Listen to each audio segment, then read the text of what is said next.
Shalom saudara-saudara yang dikasihi oleh Tuhan. Penting sekali dalam kehidupan kita untuk selalu bercermin.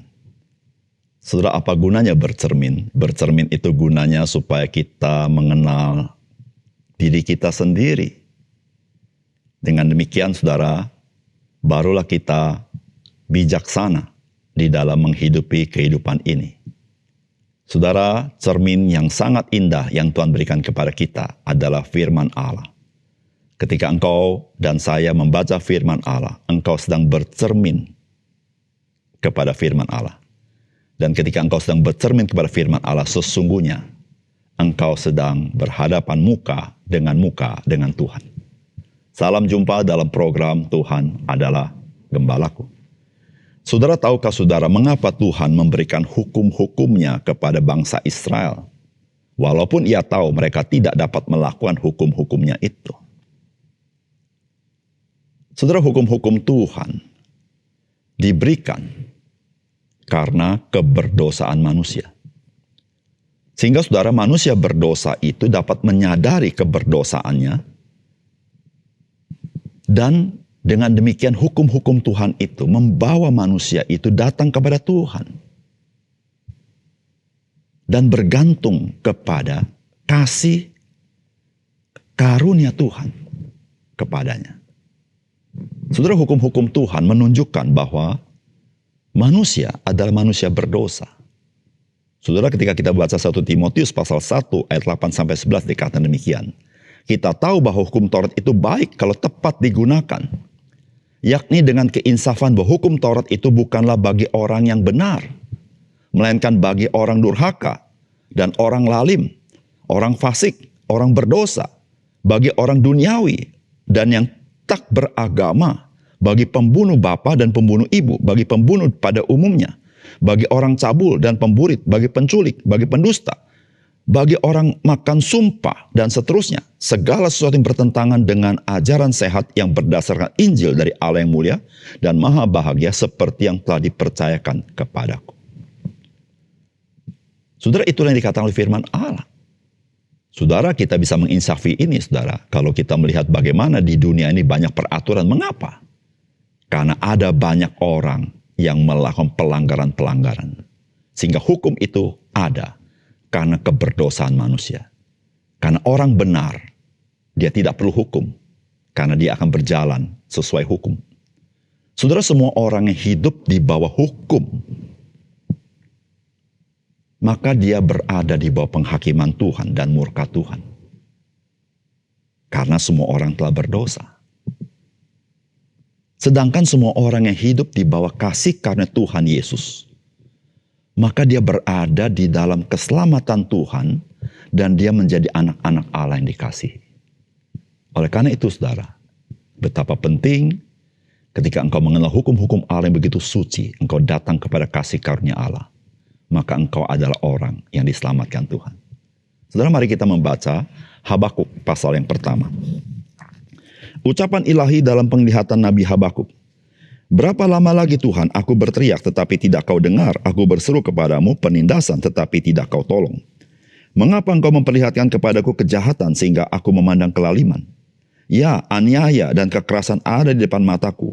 Perbantan pertikaian terjadi, itulah sebabnya hukum kehilangan kekuatannya dan tidak pernah muncul keadilan. Sebab orang fasik mengepung orang benar, itulah sebabnya keadilan muncul terbalik. Lihatlah di antara bangsa-bangsa dan perhatikanlah, jadilah heran dan tercengang-cengang sebab aku melakukan suatu pekerjaan dalam zamanmu yang tidak akan kamu percayai jika diceritakan. Sebab sesungguhnya akulah yang membangkitkan orang Kasdim, bangsa yang garang dan tangkas itu, yang melintasi lintang bujur bumi untuk menduduki tempat kediaman yang bukan kepunyaan mereka. Bangsa itu dahsyat dan menakutkan, keadilannya dan keluhurannya berasal daripadanya sendiri. Kudanya lebih cepat daripada macan tutul, dan lebih ganas daripada serigala pada waktu malam. Pasukan berkudanya datang berderap, dari jauh mereka datang, terbang seperti Raja Wali yang menyambar mangsa. Seluruh bangsa itu datang untuk melakukan kekerasan, serbuan pasukan depannya seperti angin timur, dan mereka mengumpulkan tawanan seperti banyaknya pasir. Raja-raja dicemoohkannya dan penguasa-penguasa menjadi tertawaannya. Ditertawakannya tiap tempat berkubu, ditimbunkannya tanah, direbutnya tempat itu. maka berlarilah mereka seperti angin dan bergerak terus. Demikianlah mereka bersalah dengan mendewakan kekuatannya. Bukankah Engkau ya Tuhan dari dahulu Allahku yang maha kudus? Tidak akan mati kami, ya Tuhan. Telah Kau tetapkan dia untuk menghukumkan? Ya gunung batu, telah Kau tentukan dia untuk menyiksa. Matamu terlalu suci untuk melihat kejahatan, dan Engkau tidak dapat memandang kelaliman. Mengapa Engkau memandangi orang-orang yang berbuat khianat itu, dan Engkau berdiam diri apabila orang fasik menelan orang yang lebih benar dari dia? Engkau menjadikan manusia itu seperti ikan di laut, seperti binatang-binatang melata yang tidak ada pemerintahnya. Semuanya mereka ditariknya ke atas dengan kail, ditangkap dengan pukatnya, dan dikumpulkan dengan payangnya. Itulah sebabnya ia bersukaria dan bersorak-sorai. Itulah sebabnya dipersembahkannya korban untuk pukatnya dan dibakarnya korban untuk payangnya. Sebab oleh karena alat-alat itu pendapatannya mewah dan rezekinya berlimpah-limpah. Sebab itukah ia selalu menghunus pedangnya dan membunuh bangsa-bangsa dengan tidak kenal belas kasihan. Saudara yang dikasihi oleh Tuhan, hari ini kita memulai perjalanan iman kita bersama dengan kitab Habakuk. Saudara, Nabi Habakuk di dalam kitabnya menuliskan tentang pergumulannya dengan Tuhan. Terkait dengan apa yang dia lihat dari bangsanya, yaitu bangsa Yehuda, yang tidak lagi hidup seturut dengan kebenaran dan keadilan Tuhan. Saudara, pelayanan dari Nabi Habakuk terjadi sebelum Yehuda jatuh ke dalam tangan Babel, yaitu pada tahun 586 sebelum Masehi. Saudara, hal ini terjadi, apa yang dikatakan daripada Habakuk itu, antara kejatuhan kota Niniwe ke dalam tangan Babel tahun 612 atau kejatuhan Mesir ke dalam tangan Babel tahun 605.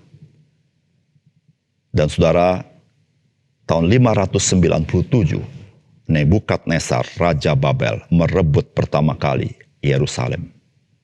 Saudara, itu waktu antara pelayanan daripada Nabi Habakuk, di mana Tuhan menyatakan bahwa dia menggerakkan orang Kasdim untuk merebut Yehuda. Saudara, bagian firman Tuhan ini kita mendapatkan keluhan Habakuk melihat kejahatan bangsa Yehuda. Dan ia merasakan bahwa Tuhan berdiam saja. Kemudian ketika ia mendapat jawaban Tuhan tentang di waktu kemudian akan bangkit bangsa Kasdim menyerbu Yehuda, Habakuk melihat hal itu sesuatu yang mengherankan. Mengapa Tuhan memakai bangsa Babel yang jahat dan tidak percaya dan kejam untuk menyerbu umat Tuhan? Saudara, pergumulan Habakuk ini juga menjadi seringkali pergumulan dan pertanyaan kita, bukan? Mengapa kejahatan sepertinya dibiarkan Tuhan? Dan mengapa orang-orang percaya diizinkan Tuhan menderita oleh orang-orang yang jelas-jelas menentang Tuhan? Saudara, apakah pesan firman Tuhan bagi kita? Yang pertama, kerusakan manusia itu menjadikan hukum yang adil tidak berdaya. Dan hanya kasih karunia Allah di dalam Kristus yang menjadikan seseorang manusia baru, sehingga ia suka untuk hidup seturut dengan hukum-hukum Tuhan. Saudara, firman Tuhan berkata begini, berapa lama lagi Tuhan aku berteriak tetapi tidak kau dengarkan, aku berseru kepadamu penindasan tetapi tidak kau tolong. Mengapa engkau memperlihatkan kepadaku kejahatan sehingga aku memandang kelaliman? Ya, aniaya dan kekerasan ada di depan mataku, perbahantan dan pertikaian terjadi. Itulah sebabnya hukum kehilangan kekuatannya dan tidak pernah muncul keadilan. Sebab orang fasik mengepung orang benar, itulah sebabnya keadilan muncul terbalik. Saudara, dari sejak awal Habakuk sudah menyampaikan kebingungannya dengan apa yang terjadi dengan bangsa Yehuda. Saudara, umat Tuhan telah menerima hukum-hukum Tuhan. Dan hukum-hukum itu baik, benar, dan kudus.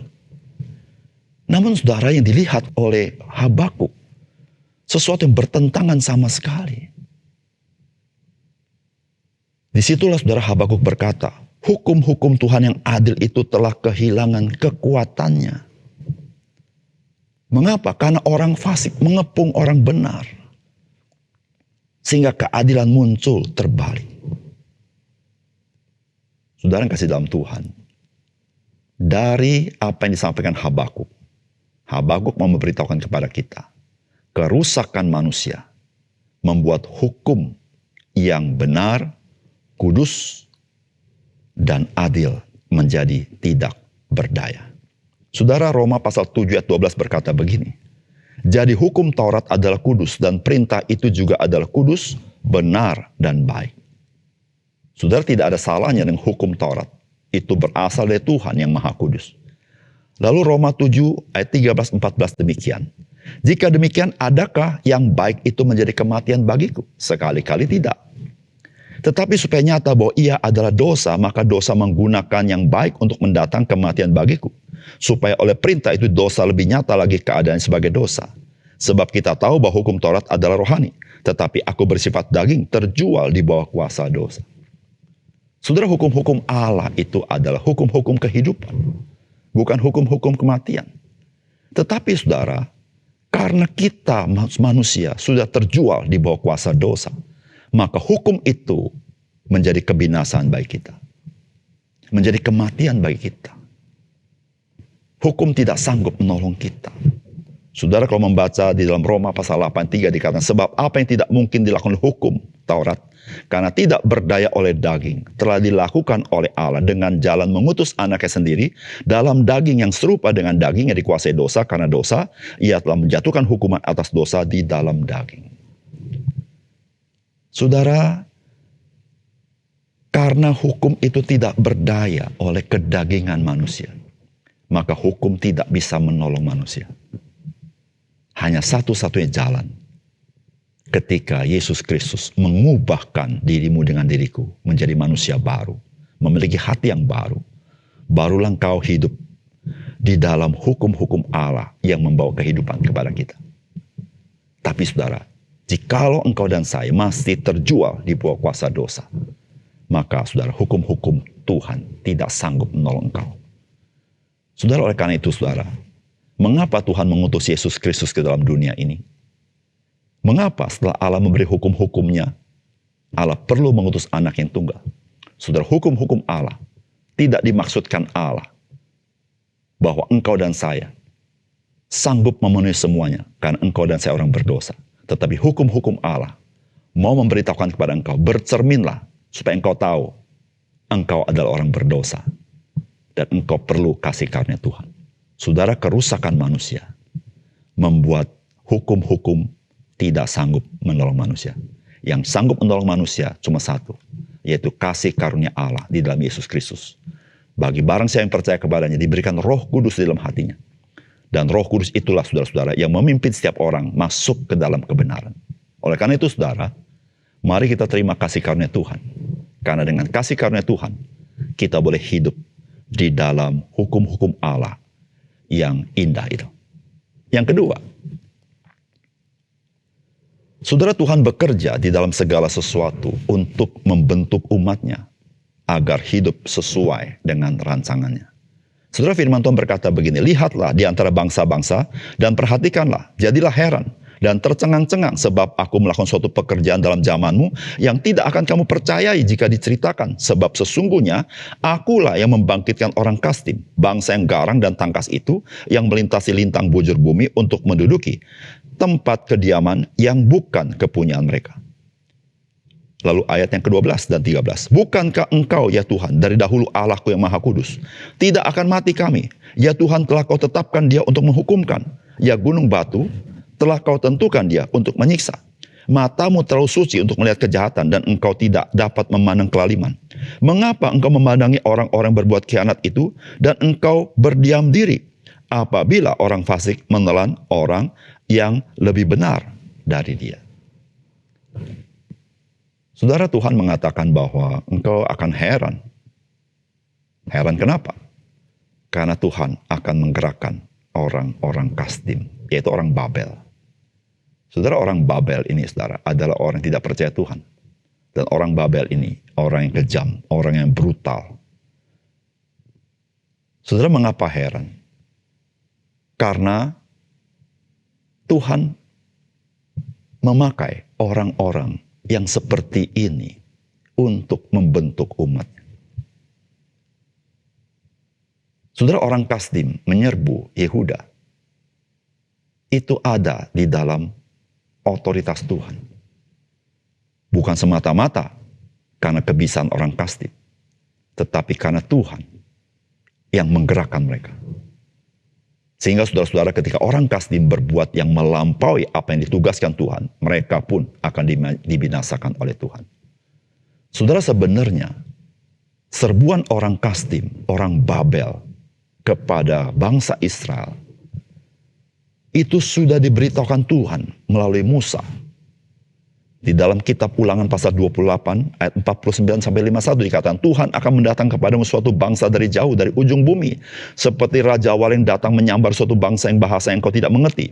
Suatu bangsa yang garang mukanya, yang tidak menghiraukan orang tua-tua, dan tidak merasa kasihan kepada anak-anak, yang akan memakan habis hasil ternakmu dan hasil bumimu, sampai engkau punah, yang tidak akan meninggalkan bagimu gandum, air anggur, atau minyak, ataupun anak lembu sapimu, atau kambing dombamu, sampai engkau dibinasakannya. Saudara, Tuhan sudah mengatakan hal ini karena Tuhan sudah tahu bagaimana dia harus membentuk umatnya. Saudara, Habakuk mempertanyakan mengapa Tuhan memakai bangsa yang kejam ini. Saudara, ada jawaban yang Tuhan berikan. Karena Tuhan yang memanggil umatnya adalah Tuhan yang ingin membentuk umatnya menjadi umat yang kudus, umat yang adil, umat yang benar, umat yang penuh belas kasihan dan belas kasihan kepada orang lain, dan penuh dengan kesetiaan. Saudara, Tuhan bisa memakai segala sesuatu untuk bekerja mendatang kebaikan bagi orang-orang yang mengasihi Dia. Saudara, hari ini engkau dan saya sebagai orang-orang percaya, saudara, setiap kita pasti mengalami pengalaman-pengalaman yang mungkin tidak nyaman untuk kita hidupi. Yang mungkin menjadi pertanyaan-pertanyaan dalam hidup kita. Mengapa ini terjadi? Bukankah saya orang percaya? Mengapa ini terjadi? Bukankah saya melayani Tuhan? Mengapa ini terjadi? Bukankah saya mencintai Tuhan? Mengapa ini terjadi? Bukankah saya ingin melakukan apa yang baik? Saudara yang kasih dalam Tuhan, Tuhan memanggil kita adalah Tuhan yang penuh hikmat. Dan Tuhan yang penuh hikmat ini, Dia tahu bahwa engkau dan saya perlu dilatih, dibentuk, supaya menjadi seperti apa yang Tuhan inginkan. Oleh karena itu, saudara, ketika Tuhan mendidik engkau, janganlah engkau menjadi lemah. Janganlah engkau menjadi tawar hati. Janganlah kakimu menjadi tidak tegak. Tanganmu tidak kuat. Tetapi saudara, Alkitab mengatakan, kuatkan dan teguhkanlah hatimu. Saudara, Tuhan yang mendidik kita. Tuhan yang menyertai kita. Saudara, ketika Habakuk berbicara hal ini, saudara, Tuhan tidak meninggalkan umatnya.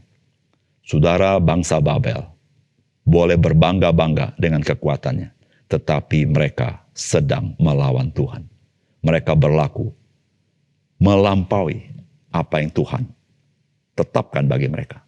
Dan mereka berjumpa dengan kemurkaan Tuhan. Saudara yang kasih dalam Tuhan. Oleh karena itu, saudara-saudara yang kasih dalam Tuhan, pencobaan-pencobaan yang engkau alami tidak melampaui kekuatanmu. Karena Tuhan, Dia akan memberikan jalan keluar kepadamu. Dan justru melalui itu, engkau dibentuk oleh Tuhan. Mari kita berdoa. Bapa surga, terima kasih untuk kebenaran firman-Mu yang menolong kami mengerti akan Engkau, mengerti rancangan-Mu, supaya kami boleh hidup seturut dengan apa yang Engkau rindukan dalam hidup kami. Tuhan, terima kasih untuk firman Tuhan. Dalam nama Tuhan Yesus kami berdoa. Amin.